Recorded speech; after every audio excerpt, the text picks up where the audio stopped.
Welcome, everybody. I'm so glad you came here today. Absolutely. Today we have Ty Jordan. He's going to come talk to us about melons. I don't know about you guys, but I've always wanted to grow some melons, and so Ty was willing to be the expert on it for us this time. So Ty's going to give us a little more information about who he is. And Teresa, thank you for the nice introduction. I'll get on to you that don't call me an expert, because not everything I say might not be factual. So I definitely have tried my best. Back when my first exposure to melons was my grandma that passed, grew them, and she was an excellent gardener, had the greenest thumb of anyone I have ever met. I'm sure some of y'all in here can rival her, but I have a twin brother, so this worked out perfectly. What she would let us do is she grew a lot of cantaloupe or muscadines, and she would let us pick the sweetest, smallest cantaloupe, and then she would cut it in half, take out all the seeds, and then put Bluebell ice cream inside the hole of the seed, and that was my first exposure to watermelon. So you could probably put Bluebell ice cream on a dog turd and it would taste good. So on a cantaloupe, that makes it even better. So I have liked melons ever since, and kind of hard to, they're sweet and good, but it's kind of hard to eat one without Bluebell ice cream. So I'm going to also kind of talk about a brief history. I don't have a slide over the history of melons, but they were originated from Africa, and one of the main reasons that they were cultivated and continued to grow by the African culture and by the African tribes is because, as you know, in Africa, there's kind of two separate seasons. There's the monsoon season with all the rain, and then there's obviously the dry season where it's Sahara Desert and there's no water. So what they would do is they really loved the melons and started cultivating them and trying to grow the biggest watermelons or biggest types of melons that had the most water. They didn't necessarily care about the sweetness, but then in the dry season, they would use those melons as a source of water. So then kind of fast forward, they kind of got sent to Asia, Europe, that area, kind of in about 4,000 years ago. And I think they even said on Egypt, some of the walls that were transcribed 4,000 years ago, that they were cultivating and growing melons. So then on Columbus's second voyage, he took some to Haiti, and they were grown in Haiti, and that's how they kind of got in the New World in the 1400s. And then by the 16th century, they were in North and South America. So it kind of took a little ways to get here, but I'm glad they did because they're pretty awesome. So we're going to kind of talk about three major things: varieties of melons in Texas, so the ones that are popular in Texas, some that are maybe popular by different cultures, some cultivating practices, so how do you grow a melon, what's some of the beneficial strategies you can use to grow melons, and then also, they offer a great health benefit, so I definitely wanted to highlight that and discuss the health benefits. I guess I will also introduce my official title. I didn't go into that. I'm actually the Prairie View Extension Agent. So everyone probably knows Haley, Joe Fran, Cassie. They work for, or kind of under, the AgriLife Extension umbrella, but I'm under a different umbrella, but kind of the same vein. I'm adult and youth education oriented, and then I actually cover Madison is my base county, and I'm lucky that Leon is my outreach county. So if you like me, definitely feel free to get my contact information. If not, don't spread any bad news around the county about me.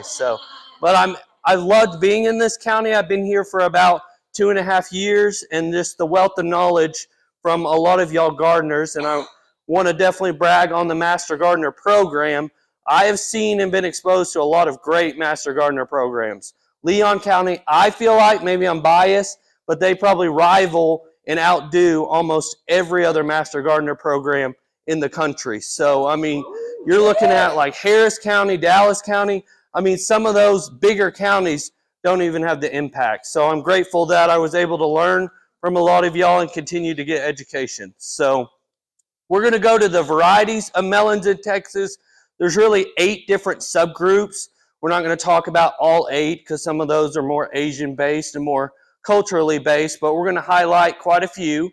So cantaloupe is obviously one of the popular melon types and melon varieties. Muscadine is kind of what is grown more here. They're actually a family of that group.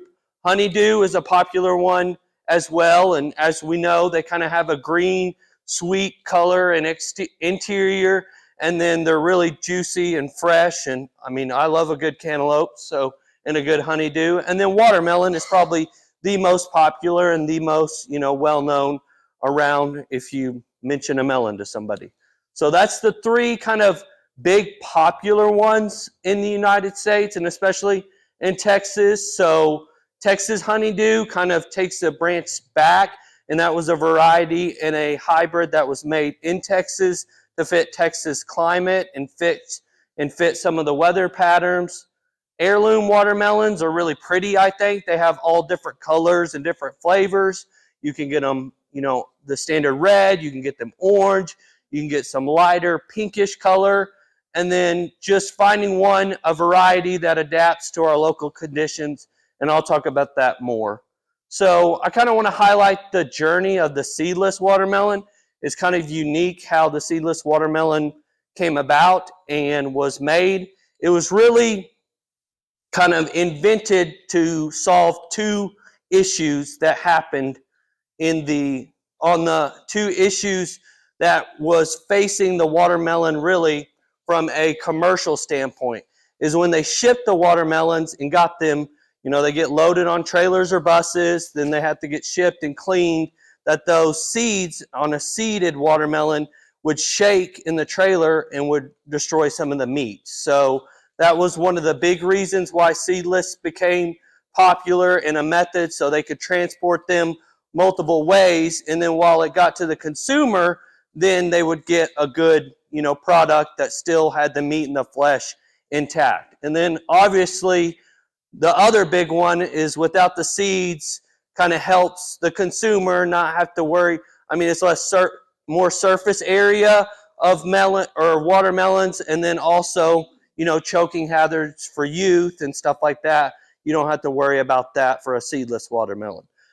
Don't go out and say seedless, seedless, seedless, because, think about it. To grow a product, you still need a seed. So they will have a few seeds in them, but they're as, limited in seed production as you can. So how they did it is a normal seeded watermelon is a diploid. So it has 2 chromosomes that are used to make it. So what they did is they would take a diploid and then breed that to each other and do chromosome mutations and make it where it had 4 chromosomes. So that 4 chromosome was really good. It was really limited in seeds, and it was excellent. But then, as we all know, kind of in the plant community, the best thing for a plant is to maybe create an F1 and get some hybrid vigor and get some of the things like the sweetness and the extra growth and the extra yield from an F1. So then they took the 4 chromosome, bred it back to the 2 chromosome, and then that's where you get the triploid seeds, which resulted in a sterile seedless melon, but then you still got a lot of the benefits of the sweetness and the flavor. So that's what most of commercial grown and most seedless watermelons are made out of or comprise, is this triploid seed. So they have to continue to create it because a triploid, is sterile. So then they have to go through that process to create those seeds. So then we get the seedless watermelon. So it happened to be so popular that, it's well worth it, and the seeds are more expensive, but the economic impact and the growth of those seedless watermelons is what they do to create it. So one of the more popular ones is the Tri-X 313. So it's well known for its flavor, and it's really one of the bigger triploid seedless watermelons out there. So here's some of the hybrid melon varieties that they have. So musk melons, one of the more popular ones is the Carvel. It offers really high yield. A good thing with some of these hybrid melons is disease resistance. anything from rot, some of the diseases, things like that, are what some of these hybrid seeds can give you. Explorer is known for adaptability to various climates. I feel like that's a great one in Texas, since this morning it was 50, kind of 47 degrees, and last week it was even chillier than that in March and early April. Is pretty crazy. So Mission melons are a great flavor, have a great market appeal. The look of them is really popular. The base, where it touches the soil, gets really yellow and ripens really quickly, so that's popular. And a high prime mode is a popular choice for its resilience. You know, disease resilience is the number one thing that a lot of commercial melon producers are fighting. The less they have to put inputs, the better off they're going to be. And then also for the consumer, the less chemical they're putting on them, the better it is, in my opinion, for the end result, which is us. And then all sweet boasts robust growth and are sweet to taste. But this is an example that I formulated, and these are all good for Texas. So I got this from a site that discussed all these, and they're all good for Texas. So any of these are approved by extension, and there's been research trials done, and they fit, you know, this climate. So there's a big research station in College Station, actually, where they grow and they test out a lot of the watermelons and do a lot of trials. So that's good, because proximity-wise, environment, climate-wise, we're pretty close. So it'll be a little different, but we'll discuss kind of what goes into making your environment more suitable. So bitter melon, how many people have tried bitter melon? Yep, it's a kind of a unique taste. It's not the best, but culturally, it's really popular in the European, kind of Asian, Japan market. It's really grown. Actually, Prairie View has done a lot of research on bitter melons, and it's kind of interesting what the research has. They're trying to find some of those Asian specialty crops that can be grown here in Texas, and then there can be a market, especially close to Houston, where a lot of those products are in demand. So they're doing research on that currently, and I tried bitter melon the other day, so I'm glad other cultures like it, because I don't. So it's very bitter, but you know, it's more of a savory type of melon. So you mix it, like they mix it with some oil and Thai chilies, and I mean, it wasn't terrible. So it's good for especially people. It has like kind of a meaty taste to it. So if people are vegan or vegetarian, they can maybe use it as a meat substitute. So I mean, I could see it being popular, but its young fruits are similar. It's similar. It comes actually off of a cucumber family, and then the right flesh is green with brown seeds. So there's a good picture of it right there. That's exactly what it looks like. It's really pretty. I mean, especially for in the dish, it looked really vibrant and pretty. So casaba melons, this is actually, we grow these at Prairie View as well. They're a winter melon variety. They're really good. They have a really creamy white, you know, sweet and juicy flavor.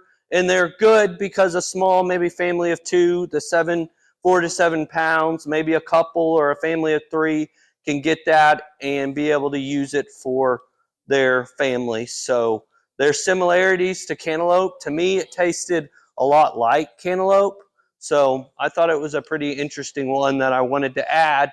And they have proven that this can be grown in the Texas climate and that it fits kind of our region, this area. So yes, it is. They told me that they were started in early spring, so you still need the kind of warmer soil temperatures to grow them, but you start those a little bit earlier than you would start a regular melon. So, and then winter melons are really valuable. They're also a kind of a savory kind of type melon, and they're really used in the China and Asian cultures for soups, different cooking methods. So, and they're a little bit bigger. So once again, they're grown pretty well in a humid, kind of warm environment, so they can be grown as well. So I've never tried that one, but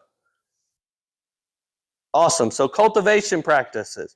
So now maybe we picked out the perfect seed for that we want to try and grow. So now let's figure out how to grow it. So really, It's kind of hard in Texas to maybe put a timestamp on it, but definitely wait till soil temperatures rise up to 70 degrees is probably the number one thing.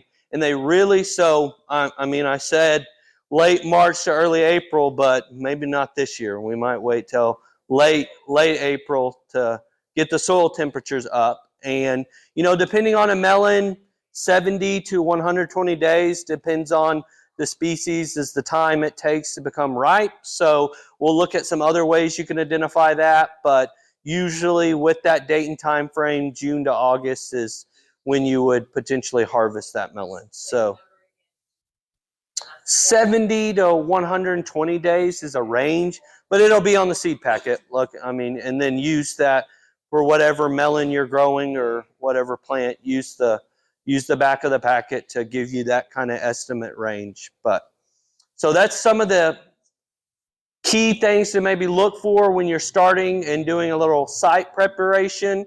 Also, I don't think I have it, rotating about every 3 to 4 years on where you put your melons is also really, really, really beneficial to prevent disease, build up. And there's any disease like squash bug and stuff like that can attack melons, vine rot, all sorts of stuff can do that. So limit disease by doing that rotation, maybe even 2 years would be safe. So warmer climates as well.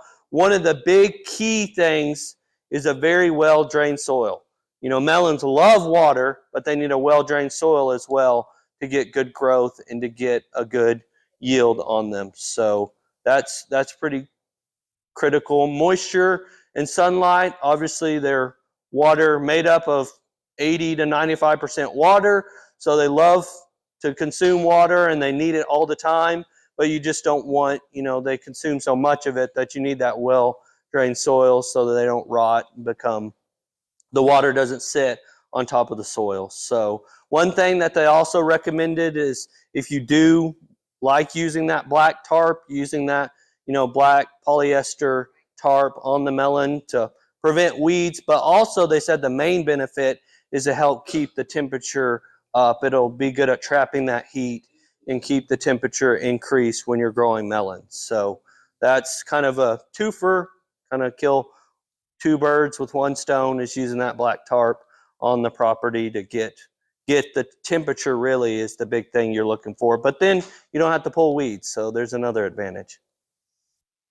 One thing I will also add is on commercial properties, they'll plant grass seed down in a big commercial pasture, and then they'll plow it, and then they'll rows where they're going to plant the melons, and then they'll come in with a chemical of some kind or just wait naturally for that, maybe like ryegrass or something like that, to die over. So then when the melons grow out, they have something to attach to. They like attaching to things. So growing them in between, different rows. So if you're going to plant them, maybe leave, 6 feet and maybe a couple strips of grass helps those melons attach and spread out and give them something to grab a hold to. So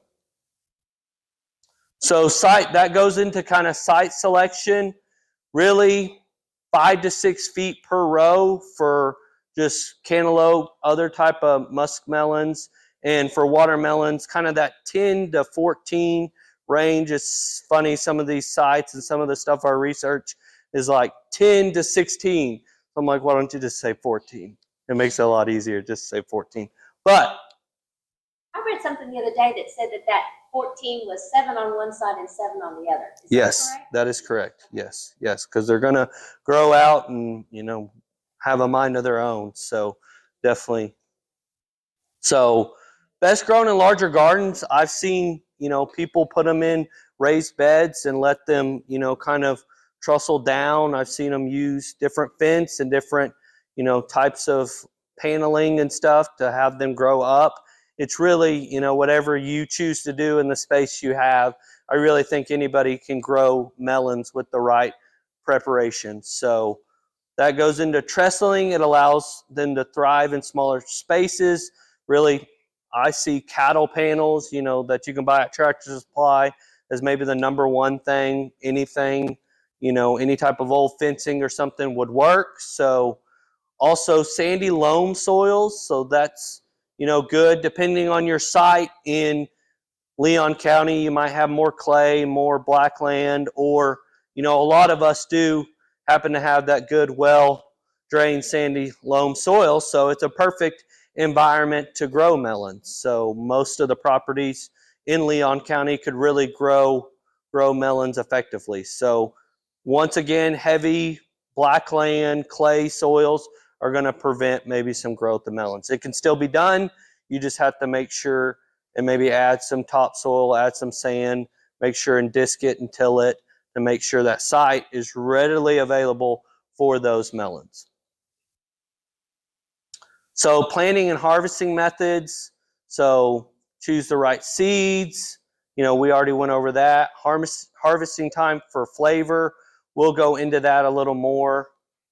And then so plant depth. So planting depths, obviously are really critical. They recommend 1 to 2 inches deep in the seed. If you want to start from grow little seedlings and stuff like that, you could do that inside and then bring them out, and maybe bring them out a week later than you would do your just regular seeds. Obviously, watch moisture conditions and temperature conditions. So excessively, as we can see, those are kind of fundamental. Too shallow won't have any root stability. Too deep will hinder that seed emergence. So that's on any seed or anything you plant. Make sure, and it'll range the 1 to 2 inches. Just once again, talk to your seed provider, talk to your different place you purchase seeds from, and it will also be on the packet as well. So this is a big one. Fertilizer applications and methods, if you choose to do so, is pretty critical and can really help your melons. One, the biggest thing is small amounts of fertilizer is highly, highly recommended. 2 to 3 times application. So don't dump it all down at once and then leave. You'll burn up those plants. And really, really, melons are very, very sensitive to fertilizer. So they're really phosphorus dependent. So like a 10-10-10 or a high phosphorus fertilizer is really beneficial to them, and especially if your soil isn't acidic enough. And then 4 pounds of fertilizer per 100 square feet. I mean, that's if you're doing a lot of fertilizer, and that's more of a commercial application. So most of us as individuals or home gardeners are going to just spot fertilize each individual plant. So just the big deal on that is fertilize it often and don't fertilize too heavy on those plants to burn them. And so that's more some of that. But really the big thing from all the research and what I've seen on growing them is they love phosphorus, and it's almost like you can't ever give them too much of it. So obviously the nitrogen and stuff is going to help with that growth, but depending on the plant stage, you want to be careful with that as well. You want them to grow out, not up, and sometimes too much nitrogen will have them grow up, and then they'll be late on producing flowers and stuff like that. So harvesting cantaloupe, signs of ripeness. Obviously the webbing is big, but I mean, to me, a cantaloupe's pretty easy. You just smell. Once they smell good and they smell right, it's the best time to pick them. So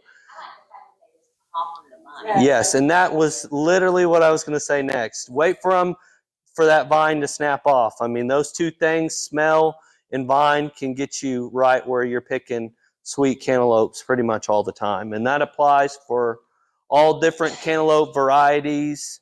And then, one thing is let them sit maybe for a week is the recommendation that I've seen. And then refrigerator, you can store them for a good bit, for about 2 or 3 weeks, depending on the variety and how ripe it was when you picked it. So that's the big things with cantaloupes. I mean, for me, it's simple. I've never really either store or at home gardening picked one that smelled good and then wasn't good. So it's pretty self-explanatory. So watermelon's a little harder for me. I've seen it's nice as a home gardener. You can select that a little more.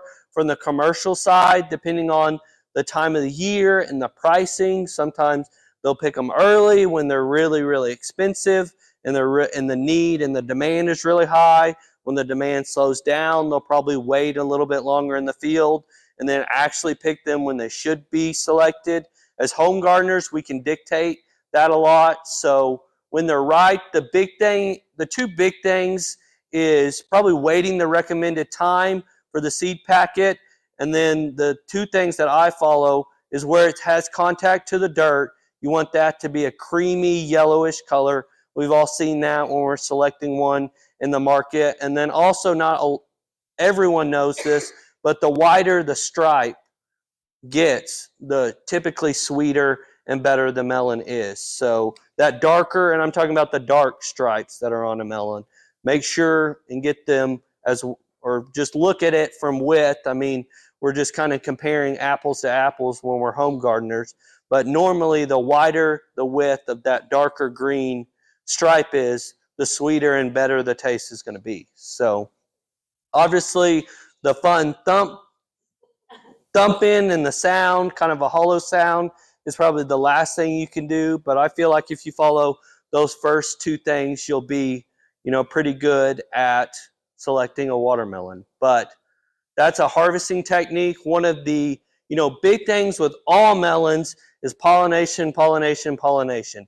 They have to, the recommendation is to 15, 20 times of either yourself or a bee or a pollinator going from male to female doing that cross-pollination. If you don't get the 15 or more, you have maybe issues with some rot, you have issues with size, you have issues with sweetness, and that's, I don't know how many of y'all are on social media or TikTok or something like that, but I see a lot of videos of, a dad or something is growing melons for the first year, he's babied them, he's followed everything, he's got this beautiful melon, and then he cuts it open and it's green on the inside. Well, that was just sadly lack of pollination on there. So if you're fortunate to see bee activity around your melons, I mean, it's sweet, that's where the bees will probably go to first in your garden, you're good to go. If not, you can always just take a little paintbrush or a small fine paintbrush and do the self-pollination yourself. But just remember, you need to do that 15 times in over a couple days. So some people are allergic, like my wife is allergic to bees. So if we ever grow melons, I have to self-pollinate, or I do all the work in the garden. So she uses that as a good reason. But self-pollination or pollination in general, either by the bees or yourself, is critical in growing a good fruit and having a good melon as an end result. So honeydew melons, kind of a similar thing. The smell is going to do, you a great thing. And then also a little different on those. You can store them in the fridge, or if you have somewhere that's maybe a little cooler, you can store those as well. So then color as well is a big one. The green, pale green to light yellow indicates ripeness, so visual and smell. And then obviously on any honeydew, any muskmelon, or any cantaloupe, that vine snapping off is going to be a good indicator. So challenges and solutions to melon farming, pests and disease is going to be, our number one thing, I think, as home gardeners that we kind of deal with. And there's chemical, and then there's mechanical, and then there's also some organic ways of dealing with pests and diseases of insects and stuff like that. Oh, let me go back. So the bad thing about a melon is, any disease or anything that attacks it is just going to greatly reduce that one individual or all your melon yield. So definitely identify those things early if you can, and then just be on top of it, sadly. I know there's different, I don't have any off the top of my head, but there's different things that can be commingled in the garden to maybe prevent some of those pests and insects from coming in from an organic side, or you can always go the chemical side if you want to use that. It's up to each individual owner to make that decision. Weather challenges, we can control some of that ourselves with a sprinkler. One thing is if you're going to do like a drip irrigation, then you're, turn it on preferably in the morning, but whenever you want to, you're not going to prevent any issues. But a big thing is if you're going to, spray over the top of them, make sure, and if it's a sunny day or if it's a maybe overcast day, let that sun dry those leaves out, because you don't want them to start rotting, because a lot of the times the leaves and the amount of leaves on a plant also helps dictate the amount of sweetness that they have, especially on cantaloupes. The more leaves you have, the sweeter that melon is normally going to be. So keeping those leaves alive or keeping them from rotting or burning up is really going to be critical to your growth. So definitely keep a lookout on that. So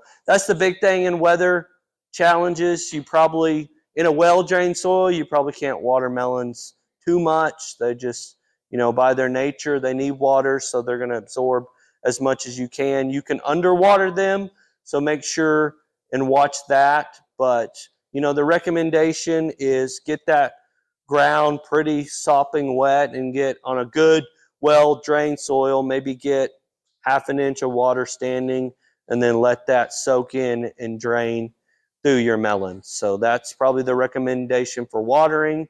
So as I mentioned earlier, crop rotation, rotating, putting something different there every few years, or moving your melons throughout the garden is really, really critical for some of the fungus and insects that are going to build up there. And that's really beneficial for any plant that you try to grow. So, and then a good IPM, integrated pest management, is good. Cultural, biological, chemicals. There's a lot of ways that we can control some of these pests and protect our melons. It's just up to you as the individual. Reach out to me, Haley, anyone at the extension office. We can kind of tailor make that integrated pest management solution for your operation and your practice. So now I'm going to go into a little health benefits, because depending on the melon, they often intercase some similar health benefits, but depending on the one,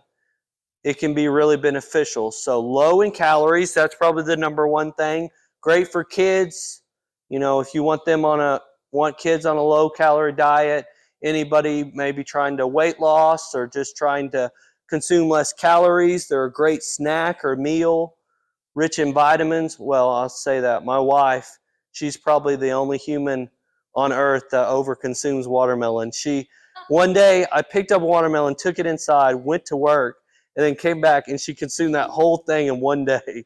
And she was on the ground because I guess all that water and stuff expanded in her stomach, and she was miserable. So definitely don't overconsume it. But from a calorie standpoint, they're pretty low, high in sugar content, so watch that.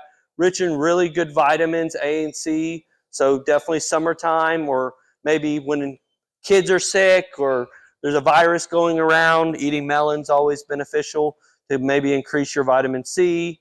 So hydration benefits.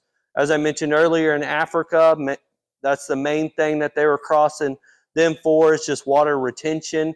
They didn't really care about the sweetness. They just wanted the water.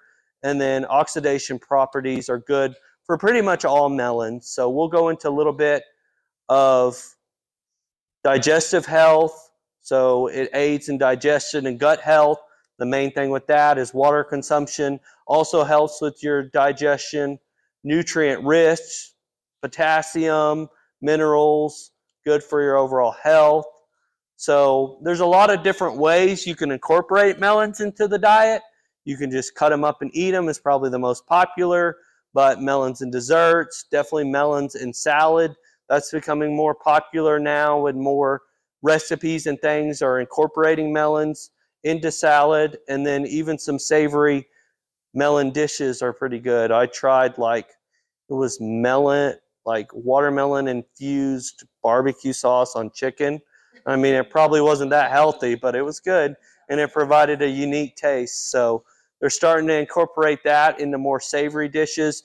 And so like the bitter melon and some of the other kind of more tart savory melons are even really good for the savory portion of it. So really into watermelon It really is, once again, rich in vitamin C, hydration, so may reduce muscle soreness. That's a great one if you're really active and work out a lot to hydrate those muscles.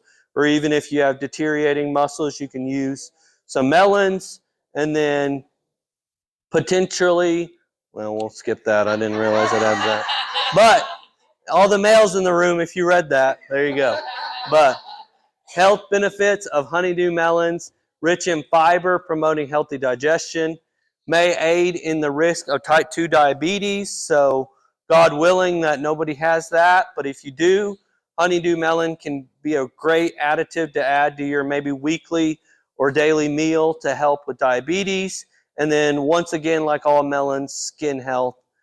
So supports cantaloupe are really good at respiratory health, cancer risk, and then antioxidants is going to be what cantaloupe help a lot with. So water is the main thing we all think of, but there's some different ways that cantaloupe can help us, in different assets of our life. So bitter melon, I don't know if the taste outweighs the benefit, but they are very, very, very beneficial in blood sugar and then to help lower your cholesterol levels. So I think that's one thing, maybe even if it's maybe mixing it with half chicken, half bitter melon or something like that would probably be tolerable and be pretty good. There's all different ways you can use it.